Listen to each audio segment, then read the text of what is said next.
প্রধান উপদেষ্টা নির্বাচনের সময় ঘোষণাকে ইতিবাচক হিসেবে দেখছেন এনসিপির মুখ্য সংগঠক হাসনাত আব্দুল্লাহ।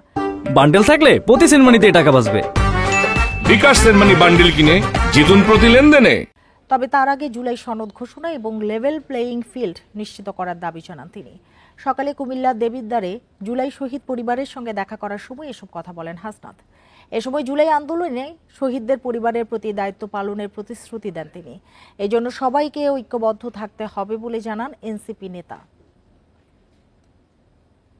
এই ডেট নিয়ে আমরা ডেটকে ইতিবাচকভাবে দেখছি, তবে এই এপ্রিলের পূর্বেই আমাদের জুলাই সনদ এবং আমাদের ঘোষণাপত্র আমাদেরকে অবশ্যই দিতে হবে, লেভেল প্লেইং ফিল্ড নিশ্চিত করতে হবে এবং আমরা সেই জায়গায় আমরা বলেছি যদি এই বিষয়গুলো থাকে তাহলে এপ্রিল ইতিবাচক।